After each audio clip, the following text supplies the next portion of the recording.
Jadi tolong perhatikan yang Ibu sampaikan. Kenapa? Karena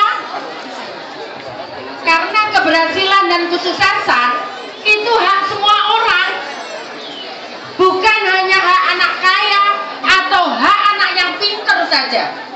Kalian semua berhak untuk berhasil dan kalian semua berhak untuk sukses. Kamu di sini, kamu di sini, kamu di sini, kamu di sini. Ditinggal sebentar aja nggak bisa. Kamu duduk sini, kamu duduk sini, kamu duduk sini. Pindah tuh kursinya, tarik ke sini. Kalian tahu kenapa Ibu ngomong gitu? Banyak anak usia kalian, di usia kalian umur sekian, di kawasan sini, itu yang sudah hamil anak-anak perempuan itu. Kenapa? Karena kalian merasa bahwa tidak akan ada peluang untuk kalian. Tidak ada kesempatan untuk kalian. Padahal kesempatan itu buktinya apa? Kalian bisa sekolah sekarang ini. Kesempatan itu ada. Kalian nggak usah takut, kesempatan itu diberikan sama oleh Tuhan kepada kita semuanya. Tuhan tidak pernah membeda-bedakan siapa kita.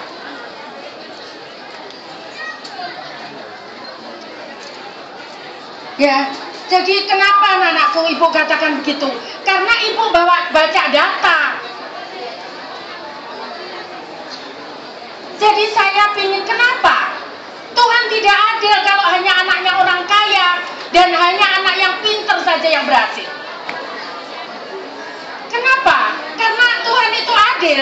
Jadi kalian diberikan kesempatan yang sama. Yang sama oleh Tuhan untuk kalian bisa menjadi berhasil dan kalian bisa menjadi sukses. Jadi yang Ibu katakan sekarang, kalian gak usah takut. Siapa kalian? Siapa orang tua kalian? Bagaimana rumah kalian? Kenapa? Karena kesempatan itu pasti ada. Bu Nanis, tolong aku jadwalkan ke sekolahnya anak ini, ke sekolahnya anak ini. Ini konsentrasinya jelek semua ini. Ya. Jadi anak-anakku semuanya, kenapa Ibu katakan begini? Karena semua orang itu berhak untuk berhasil. Semua orang berhak untuk sukses. Kalian gak usah takut. Kenapa? Banyak anak-anak, kamu tahu anak-anak luar pulau. Gak usah jauh-jauh. Nih Pak Wiser, mana Pak Wiser? Sini, gimana? Nih, sini. Ini kepala bagian humas dulu camat. Ini anak Papua. Kamu tahu ini anak Papua. Saudaranya keriting, tapi dia enggak. Saudaranya keriting. Coba tanya ke dia. Bagaimana dulu dia berangkat ke sekolah, dia naik apa? Coba. Supaya kalian tahu bahwa kalian ini bersyukur. Saya sekolah jalan setiap hari pulang pergi sekitar 5-6 km jalan kaki. Bila hujan pakai daun pisang untuk belajar. Kalau hujan sepatu saya harus saya lepas untuk supaya sepatu saya bisa lama. Gitu, Bu. Ya. Jadi sekarang kalau kalian sekarang bisa sekolah, kemudian kalian enak-enakan dengan alasan kalian anaknya orang tidak mampu, kemudian kalian melihat yang mampu, yang bisa membawa handphone, yang bisa naik motor, yang bisa naik mobil, hanya yang berhasil, kalian salah. Kalian salah. Jadi kalau kalian sekarang beranggapan bahwa orang yang berhasil itu harus pakai mobil, orang yang berhasil harus bawa handphone, orang yang berhasil harus bawa harus pakai sepatu bagus, harus pakai baju bagus, kalian salah. Itu anak saya, Pak Victor. Itu dia berangkat kalau sekolah di jalan kaki. Datangin enggak kemarin yang baru? Jaraknya 5-6 kilo. Kalau 5-6 kilo dari sini itu sampai balai kota. Ambil gitu loh. Ambil hasilnya. Gimana itu? Nah sekarang kalau kalian sekarang mau bayar nggak Pak Wester? Kiri ya. Kiri. Sekolah saya balik, Bu. Sekolahnya bayar dia. Tapi nggak tahu terjadinya. Jadi dia pergi saat saya diramaikan. Ya, anak-anakku saya kasih contoh. Saat aku diramaikan jadi mau jadi menteri, dia nangis di depan saya. Bu, kalau ibu jadi menteri atau jadi apapun ibu di Jakarta, tolong pikirkan saudara-saudara saya yang ada di Papua. Kan bayar setengah. Kenapa? Karena tidak bisa seperti kalian. Dia kalau sekolah, dia harus jauh jalannya, belum tentu ada gurunya, belum tentu bisa beli buku, belum tentu bisa pakai sepatu. Nah sekarang kalau kalian sekolah seperti ini, kemudian kalian enak-enakan, itu kebangetan kalian.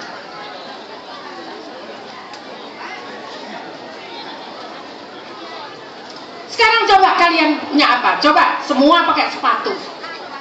Apapun sepatu kalian. Semua pakai seragam. Kalian tidak perlu jalan jauh. Yakin aku kalian tidak mau tuh jalan 5 kilo. Yakin aku. Ayo. Tapi tahukah kalian, justru Tuhan tidak melihat siapa kalian, tapi Tuhan melihat usaha, bagaimana usaha kalian untuk mencapai keberhasilan itu. Itulah yang dilihat Tuhan dan bukan siapa kalian.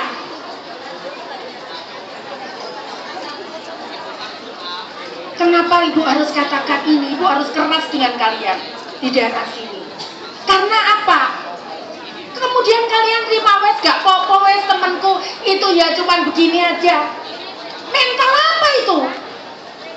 Kalau kalian ngomong temanku kayak begitu, oke temanku ikut kebut-kebutan, temanku ikut narkoba, pergaulan bebas, aku tidak boleh karena aku ingin berhasil. Kalian harus begitu. Jadi jangan ikut-ikutan temennya wes gak apa-apa wes aku begini aja cukup. Mental apa itu? Mental apa itu? Yang jauh di sana, yang sulit itu, dia berusaha bagaimana dia pengen berhasil. Lah kok kalian enak-enakan? Jangan anakku. Kalian semua berhak untuk berhasil. Sering kan kalian malu? Oh malu aku, orang tuaku cuma guru cuci. Memangnya Tuhan melihat itu? Kamu tidak mau, justru kamu harus ngomong, sekarang orang tuaku buruh cuci, suatu saat aku harus buat mesin pabrik untuk mesin cuci. Gitu. Itu baru namanya anak Surabaya. Itu yang ibu buktikan. Di tengah kesulitan ibu mulai diturunkan jadi wali kota, sampai jalan terus begitu sulitnya ngatasi banjir, malam harus ngecek pompa di sini jam 12 malam, jam 1 malam. Kamu kalau tidak percaya tanya itu penjaga pompa di sana. Apakah pernah Bu Wali Kota jam 10 malam, jam 12 malam datang ke sana? Cek. Sekarang ibu bisa buktikan bahwa ibu adalah pemimpin 50 besar dunia. Kenapa? Itu bukan lihat kan siapa Risma, bukan lihat siapa orang tua Risma, tapi dia lihat bagaimana usaha Risma untuk membangun kota Surabaya ini. Mengerti anakku? Nggak lihat dia, coba tuh Risma, nggak mau tahu dia, bahkan mungkin juga nggak tahu siapa Risma itu. Jadi kalau kalian sekarang minder karena orang tua kalian buruh cuci, itu salah kalian sendiri. Kenapa? Karena Tuhan itu ada. Tuhan tidak pernah membeda-bedakan siapa kalian, dari mana kalian. Jadi kalau sekarang tidak punya handphone, kalian ngomong, aduh aku kalau nggak belikan handphone aku nggak sekolah. Itu mental apa? Mental apa itu? Yang penting aku ini bisa sekolah sekarang, aku supaya bisa berhasil. Itu cukup. Bukan kemudian alasan tidak punya sepatu bagus, tidak punya handphone bagus, tidak punya laptop bagus, kemudian kalian patah semangat untuk tidak mau sekolah. Sini sayang.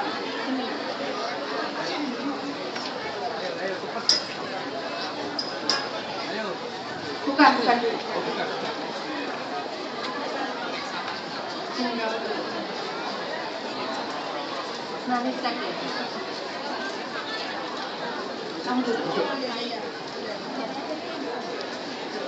Jadi kenapa anak-anakku sekalian, kamu akhirnya kalau seperti itu, kamu akhirnya patah semangat, kemudian kamu cari jalan pintas. Ini yang perempuan-perempuan ya, seringkali kemudian kamu tergoda oleh cowok-cowok yang katanya itu ya nggak apa-apa, aku paling nggak bisa sekolah. Kemudian kalian tergoda itu, banyak yang di usia kalian kemudian sudah hamil. Apa ya itu? Coba bayangkan orang tua kalian, ibu kalian susah-susah membesarkan kalian, susah cari pekerjaan, nyari pekerjaan supaya kalian bisa sekolah dengan harapan mereka punya mimpi bahwa suatu saat anakku ini bisa mengangkat derajatku kalau mereka berhasil.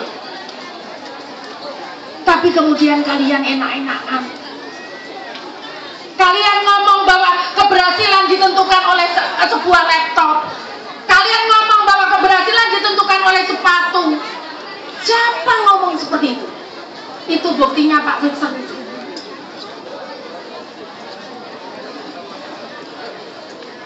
Banyak bukti lain yang bisa saya ibu sampaikan, termasuk ibu.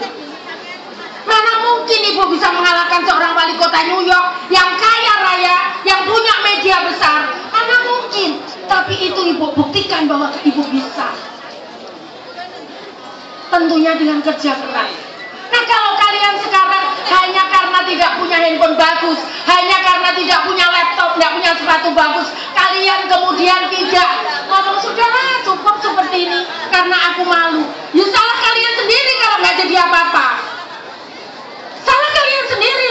Jangan pernah menyalahkan orang lain. Jangan salahkan orang tua kalian karena orang tua kalian buruh cuti.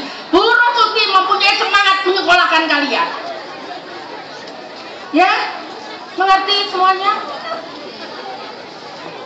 Coba bayangkan, itu nilainya lebih. Kalau orang kaya bisa menyekolahkan anaknya, itu biasa, itu normal.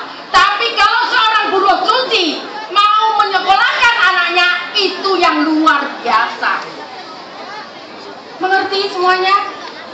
Jadi jangan pernah katakan sama ibu bahwa aku ini anak buruh cuti tidak berhak untuk berhasil. Siapa ngomong seperti itu?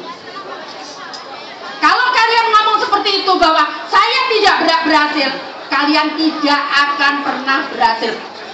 Buktikan omongannya itu. Buktikan omongannya itu. Tapi kalau kalian ngomong saya ini anak yang buruh cuti, saya berhak untuk berhasil, saya ingin jadi Bu Risma, pasti bisa. Kalian harus percaya. Ya? Mengerti? Mengerti semuanya? Yang perempuan-perempuan mengerti? Jadi jangan mudah kalau dirayu-rayu itu. Kalianlah yang nanggung akibatnya yang perempuan ini. Kalianlah yang akan nanggung dampaknya.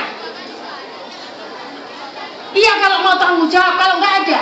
Itu banyak yang kemudian akhirnya berakhir tuh anak cowok-cowok karena melakukan itu akhirnya berakhir itu. Sekarang ada yang di penjara itu.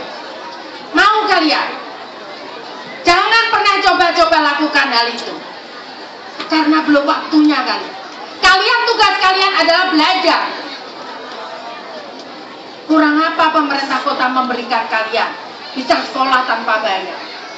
Tapi kalau kalian sia-siakan, kalian enak-enakan, ya kalian tidak akan pernah bisa merubah nasib kalian sendiri, nasib negara ini, nasib bangsa ini. Nasib bangsa dan negara ini tergantung pada kalian. Tapi kalau kalian enak-enakan, ya sudah berhenti. Kalian tidak percaya satu orang kalian itu punya arti untuk negara ini kalau kalian berhasil.